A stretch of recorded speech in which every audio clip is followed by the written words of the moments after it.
तो उत्तर प्रदेश में इस समय कानून का राज है। पुलिस का डर लोगों में है और जहां जहां पुलिस के कानून के को ललकारने की कोशिश कोई भी बददिमागी आदमी करेगा तो तय है कि योगी जी के राज में पुलिस उसको जवाब देगी और पुलिस ने जवाब दिए हैं। एक बात और समझ लीजिएगा, जब भी पुलिस का डर लोगों में रहेगा, कानून का डर रहेगा, कानून का राज रहेगा, जब भी कानून का राज होगा तो जो डिप्राइव्ड कौम है, जो वंचित समाज है, उसे उसका लाभ मिलेगा। इस बात से कोई मनाही नहीं है और सच्चाई है कि सामाजिक व्यवस्था ऐसी है देश की कि इसमें जातीय कड़वी सच्चाई है। जाति के नाम पर उत्पीड़न हुआ था, होता है। बात यह है कि समाज में जहाँ जिस मोहल्ले में, जिस गांव में एक जाति के लोग भी रहते हैं, केवल एक जाति के लोग रहते हैं, किसी भी जाति के, उनके भी दंगे झगड़े आपस में होते ही हैं। वहाँ भी दबंग आदमी अपने से कमजोर आदमी को दबाने का प्रयास करता ही है। ये तो सच्चाई है। जाति की सच्चाई भी पक्की है। जातीय द्वेष के कारण जो इस तरह की घटनाएं हैं, एक तरफ तो बात आती है, इसके दो पहलू हैं। एक तरफ तो घटना होना और दूसरे उसके तुरंत बाद सरकार का क्या रिएक्शन इसके प्रति होता है। तो वर्तमान में यदि आप देखें तो उत्तर प्रदेश की अगर विशेष तौर पर बात करें, जैसे यूपी की बात आपने भी की है, तो उत्तर प्रदेश में इस समय कानून का राज है। पुलिस का डर लोगों में है और जहां जहां पुलिस के कानून को ललकारने की कोशिश कोई भी बददिमागी आदमी करेगा तो तय है कि योगी जी के राज में पुलिस उसको जवाब देगी और पुलिस ने जवाब दिए हैं। एक बात और समझ लीजिएगा, जब भी पुलिस का डर लोगों में रहेगा, कानून का डर रहेगा, कानून का राज रहेगा, जब भी कानून का राज होगा तो जो डिप्राइव्ड कौम है, जो वंचित समाज है, उसे उसका लाभ मिलेगा, उसे परोक्ष मिले या अपरोक्ष मिले। क्योंकि कानून को तोड़ने का जो काम करते हैं वो दबंग लोग, गुंडे लोग, बदमाश लोग ही करते हैं। और जैसे जैसे और उत्पीड़न होता है कमजोर का, और जब कानून का राज रहेगा तो कमजोर लोगों को सबके अधिकारों का संरक्षण होगा। आपने कहा कि कानून का राज है, लेकिन एक 13 साल की बच्ची के साथ में रेप होता है, वो थाने में जाती है, शिकायत दर्ज कराती है और थाने का जो इंचार्ज है, थाना इंचार्ज, एसएचओ जिसको हम अपनी भाषा में कहते हैं, वो रेप करता है और पुलिस वाले रेप करते हैं। कहाँ जाए आदमी? जब पुलिस इस तरीके का काम करे और आप कह रहे हैं कि उत्तर प्रदेश के अंदर योगी राज में कानून का राज है, कहाँ कानून का राज है? अब इसी को यदि आप देखें तो खुद जो जिस एसएचओ की आप बात करें वो खुद शेड्यूल कास्ट है, वो भी दलित जाति से, सरोज है उसका नाम, वो भी खुद शेड्यूल कास्ट है। अभी तो आप जाति उत्पीड़न नहीं कह सकते ना, वो उसकी मानसिकता विक्षिप्त मानसिकता है। अब विक्षिप्त मानसिकता है। विद इन सेकेंड पता चलने के तुरंत बाद उस इंस्पेक्टर का क्या हाल हुआ है सब आपकी जानकारी में है। निलंबित भी हुआ, चार्जशीट भी हुई और बर्खास्तगी के बिल्कुल पायदान पर है। अब बर्खास्तगी तुरंत क्यों नहीं होनी चाहिए? क्योंकि बाबा साहब कॉन्स्टिट्यूशन लिख करके गए हैं, नोटिस भी जारी होगा। क्योंकि अगर तुरंत बर्खास्त करेंगे तो कल कोई ना कोई कोर्ट उसे रिलीफ दे देगा। इसीलिए जरूरी है कि पूरी प्रॉपर जो सिस्टम है उसे अपनाते हुए बर्खास्त किया जाए। और लिखने बात आप रिकॉर्ड करके रखिएगा, वो इंस्पेक्टर बर्खास्त होगा। और लेकिन होता क्या है, अगर इस तरह के लोग जब बर्खास्त होते हैं तो हमारे ही समाज के लोग, कुछ लोग उसे फिर सामने रख देते हैं जी भाई वो शेड्यूल कास्ट था इसलिए कर दिया गया। जबकि पिछले दिनों में पूरे देश में जितने आईएएस जेल गए हैं भ्रष्टाचार में, उसमें मुझे बताइए सभी वर्गों के तो हैं और सबसे ज्यादा ऐसे वर्ग के जो धनाढ्य वर्ग है वो जेल भेजे गए। आपने कहा कि मतलब कानून अपना न्याय करे, लेकिन अगर हम इससे पूर्व की सरकार की बात करें, योगी जी के पहले शासनकाल की बात करें, अगर हम हाथरस कांड की बात करें, मुख्यमंत्री जी ठाकुर, बलात्कार करने वाले ठाकुर, एसपी ठाकुर, सीओ ठाकुर और जिन्होंने अपराध किया वो ठाकुर, रात के अंधेरे में पेट्रोल छिड़क करके लड़की को जला दिया गया। आप दिख नहीं रहा कि किस प्रकार से शोषण हो रहा है समाज का, और हम तमाम लोग जितने जो एक्टिविस्ट हैं वो उस पर सही तरीके से उसको चिन्हित नहीं कर पा रहे हैं। देखिए सीधी बात यह है कि मैं फिर बता रहा हूँ, दो चीज़ें हैं। घटना होना, भाई भाई में भी झगड़ा होता है, एक गांव में एक मोहल्ले में झगड़ा होता है, सरकार का उसके बाद रिएक्शन क्या है। एक तो बात यह है, ये तो आप मानेंगे कि पिछले दिनों में खुद मीडिया ने माना कि योगी राज में तो जी डंडे का राज आ गया, पुलिस का राज आ गया, ठोको राज आ गया, जिसे देखो उसे ठोक रहे हैं। अब बदमाश को ठोकेंगे तो पकते पत्ते मानिए जी। उन्होंने खुल के कहा, हम भी कहते हैं कि वोट मिले ना मिले लेकिन बदमाश को ठोकना जरूरी है, बदमाश ठोकेगा। एक बात। नंबर दो इसके अलावा अब राजस्थान की जैसे बात है तो राजस्थान में तो भाजपा की सरकार नहीं है। बहुत सारे ऐसे भी आपको जगह मिलेगी, राजस्थान में भी एट्रोसिटी चरम पर है। बहुत सारे स्टेट आपको मिलेंगे ना बीजेपी की सरकार भी नहीं है। ये समाज की एक मतलब ये समझिए कि ये सामाजिक द्वेष जो है ना, जातीय द्वेष, ये सामाजिक बुराई है, ये पार्टी बुराई नहीं है, ये राजनीतिक बुराई, ये पार्टी नहीं है। बीजेपी की सरकार है, गुना के अंदर दलित अर्थी को नहीं जलाने दिया गया सार्वजनिक स्थान पर, वहाँ दलितों के साथ भी अत्याचार हो रहा है। उसके बाद आप देखिए, मैं फिर बता रहा हूँ ना, ये जो अत्याचार की बात, कोई आज की बात आप करेंगे तो अब बताता हूँ आपको कि मैं अगर अत्याचारों की बात आप करें सामाजिक अत्याचार की बात आप अगर सृष्टि देखें, आप ही लोग भी तो बताते हैं, आप लोगों ने, मैंने मंच पे कहा, सैकड़ों मंच शेयर किए हैं, और हम खुद मानते हैं कि 4,500 साल का इतिहास है साहब। बाबा साहब का संविधान 70 वर्ष से लागू, 70 वर्ष में बहुत कुछ बदला है। अब लोगों की मानसिकता 4,500 वर्ष से जो दलितों को दबाने की रही है, उनको उत्पीड़न करने की रही है, 70 वर्ष में एकदम तो खत्म नहीं होगी। हाँ, परिवर्तन आ रहा है। हाँ, जहाँ जहाँ नहीं आया है, मेरी खुद भी सरकार से मांग रहती है, और मैं खुद सरकार में, मैं संगठन में सरकार में रहते हुए खूब आवाज़ उठाता भी हूँ। चाहे आप किसी भी स्तर की बात आप करें, खुद आप लोग भी देखते भी होंगे कि मैं भी और मेरे जैसे दर्जनों सैकड़ों अनुसूचित वर्ग के कार्यकर्ता हैं, और जो अनुसूचित वर्ग के संबंध रखते हैं वो भी नहीं रखते हैं। गुजरात से आते हैं मोदी जी, वहाँ पे मुंह सकने की आजादी नहीं है दलितों को, घोड़ी पर नहीं चढ़ सकते। ऐसा नहीं है। देखिए, मैं फिर आपको बता रहा गुना कांड सुना हूँ, होगा? 4,500 वर्ष से लगातार जातीय द्वेष के कारण दलितों के उत्पीड़न का ये इतिहास है। 4,500 वर्ष की, मैं फिर कह रहा हूँ, आदतें एकदम खत्म नहीं होंगी, हुई भी नहीं है।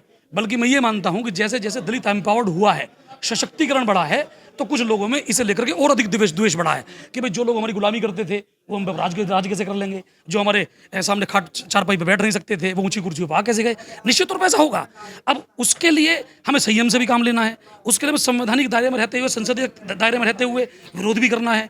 हमें दोनों चीज़ें अपनानी होंगी। डेमोक्रेसी का ये तकाजा है मित्र, वो ये कि जो काम नहीं हुआ उसकी हम मांग करें, जो गलत हुआ उसकी निंदा करें, लेकिन जो सही हुआ उसको भी तो सराहें। अब जैसे कि SC/ST एक्ट इसी सरकार में, मतलब इससे पहले जो मोदी जी की सरकार थी, मोदी जी की सरकार में 2018 में हुआ है, सशक्तिकरण उसका हुआ, रिव्यू नहीं हुआ था, रिव्यू किया गया। अब हम कहने लगे वो किसी कारण से हुआ, कारण कुछ भी हो, माननीय प्रधानमंत्री जी के नेतृत्व में निरंतर SC/ST एक्ट पर की बात आप कर लें। अब हम लोग भूल भी जल्दी जाते हैं। अब उत्तर प्रदेश में रिव्यू हम करा रहे हैं, जो समाजवादी पार्टी के समय पे 3 लाख से ज़्यादा दलित कर्मचारियों का डिमोशन अखिलेश जी की सरकार में हुआ, लेकिन चुनाव में दलित मीडिया को उसका मुद्दा बनाना चाहिए था जी। 3 लाख लोगों का डिमोशन, खुलेआम बलात्कार।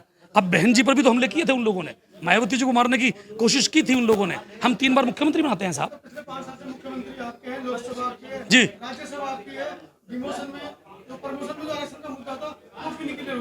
आपको अगर जानकारी तो सुप्रीम कोर्ट में उसे है, सरकार नहीं लड़ा है। सुप्रीम कोर्ट ने सरकार ने लड़ा, सुप्रीम कोर्ट ने उस पर कोई व्यवस्था दी भी है। सुप्रीम कोर्ट ने फिर वही व्यवस्था दी है जो मायावती जी के समय पर सुप्रीम कोर्ट ने दी थी कि भाई अगर सरकार को लागू करना है तो सरकार उसका रिव्यू करा ले। और उत्तर प्रदेश की मैं आपकी जानकारी के लिए बता दूं कि श्रीमती बेबी रानी मौर्य जी के माध्यम से माननीय मुख्यमंत्री जी के पास ये प्रकरण हम लोगों ने पहुंचवाया, और उसका रिव्यू चल रहा है। चूंकि मामला पहले सर्वोच्च न्यायालय में था, इसलिए प्रदेश सरकार निर्णय नहीं ले सकती थी। सर्वोच्च न्यायालय ने कुछ उस पर व्यवस्था दी है, उस व्यवस्था के तहत कार्रवाई आगे बढ़ चुकी है। कार्रवाई बढ़ चुकी है केंद्र सरकार ने, ये भी मैं स्पष्ट कर दूं, प्रदेश सरकारों में रुके हैं केवल प्रमोशन, केंद्र सरकार ने प्रमोशन दिए थे। हाँ, बिल्कुल खुशखबरी मिलेगी। रवि जी, बेबी रानी मौर्य है जो दलित मंत्री भी बनाए गए युग में, उन्होंने कहा था कि 6 बजे के बाद में यूपी के थानों में मत जाइए। क्या उनको भी डर लगता है यूपी की पुलिस से? यूपी में तो आप कानून का राज पूरी तरह मानिए, जब चाहे भेजिए। देखिए, एक दो घटनाएं हो सकती हैं। यदि आप देखिए, अब मैं बस बताऊंगा आपको, मैं आपको दोबारा दोहरा रहा हूँ, निरंतर घटनाएं होती रहती थी, आज भी हो रही हैं। एक तो ग्राफ समझिए कि ग्राफ पहले कितना था, अब कितना है। तो अब रोजाना 6 घटनाएं हुआ करती थी, अब महीने 2 महीने 3 महीने में एक आध ऐसी घटना नजर आती है लेकिन उसके तुरंत बाद सरकार का, पुलिस का रिएक्शन क्या होता है, बात यह है। हाँ, फिर भी अगर कहीं लगता है हमसे कुछ चीजें चूक जाती हैं, तो आप सजग पत्रकार हैं, मेरे मित्र हैं, आप लोग हम तक पहुंचाइए। ये वायदा है मेरा, ये वायदा है। पुलिस अपराधियों को बचाती नजर आई, यहाँ तक डीएम देखिए तो जिला प्रशासन लग गया बचाने के लिए सर। आप कह रहे कानून का राज, उस पर भी आप लोगों ने देखा। देखिए, कानून अपना काम करेगा, उच्च कोर्ट के माध्यम से करे। हो सकता है किसी को राजनीतिक संरक्षण मिला हो सकता है, मना नहीं कर रहा। राजनीतिक संरक्षण मिलना भी कोई उससे कोई नकार नहीं सकता, क्योंकि निश्चित तौर पे मैं फिर कह रहा हूँ, जाति की सच्चाई है।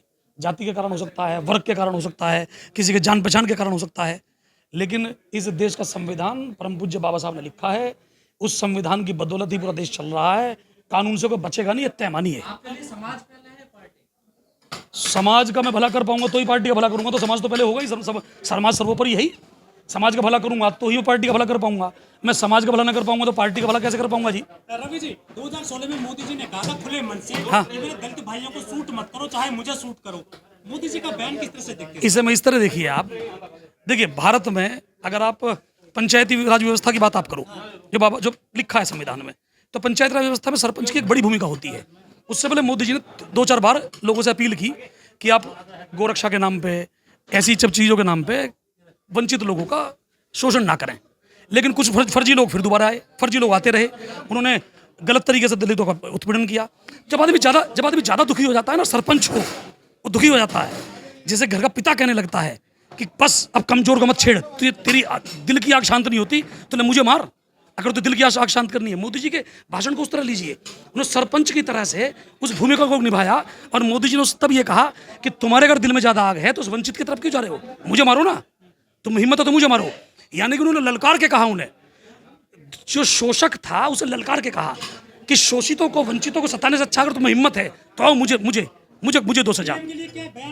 अब देखिए, अगर मान लीजिए हम लोगों की रक्षा के लिए पीएम इस तरह के बयान भी दे भी रहे हैं तो हमें तो स्वीकार करना, हमें स्वीकार करना चाहिए। तो आपको पता है कि प्रधानमंत्री कितने सशक्त हैं, कार्रवाई करनी चाहिए उनको। कार्रवाई ही मोदी जी ने कराई। आप ये मानिए कि आप एक बात समझिए, जैसे कि आपके मीडिया के माध्यम से कई बार फेसबुक पे मुझे देखते, सोशल मीडिया पर देखने को मिलता है, दिल्ली प्रदेश में कुछ लोगों ने संविधान की प्रतियां जलाई, फास्ट ट्रैक कोर्ट में गया मामला, राजद्रोह का मुकदमा कायम हुआ था, पुलिस ने किया नहीं। देखिए, जमानत देना ना देना कोर्ट का मामला है साहब।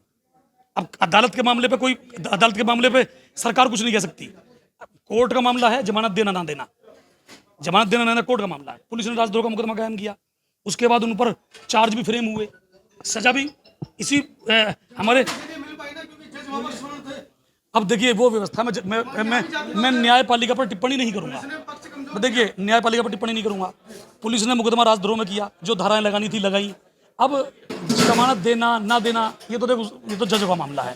अब अगर आप ये समझें तो मायावती जी की सरकार गिरा दी गई थी, असंवैधानिक तरीके से गिरी थी, उसमें 1/3 बहुमत, 1/3 लोग हटने चाहिए, उसका पहाड़ा किसी कोर्ट के किसी जज पर नहीं पढ़ा गया।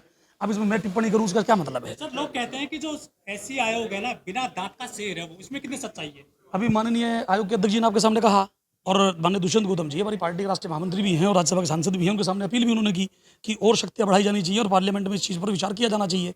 उन्होंने दलित सांसदों से आह्वान भी खुल के किया है। हम भी करते हैं कि सब लोग मिलकर के इस पर चर्चा करें और डिसीजन मेकिंग पावर बने आयोग, क्योंकि अभी रिकमेंडरी पावर है, रिकमेंडेशन से केवल दे सकता है आयोग। तो मेरा मानना है कि उन्होंने खुद भी कहा है कि हम ऑर्डरिंग पावर बने, तो ऑर्डरिंग पावर के लिए जो भी स्टेप्स आगे बढ़ाए जाने चाहिए, सर्वोपरि है। सब्सक्राइब करें आपके अपने चैनल समता आवाज़ टीवी को, बेल आइकन दबाना ना भूलें सबसे पहले हमारी वीडियो देखने के लिए।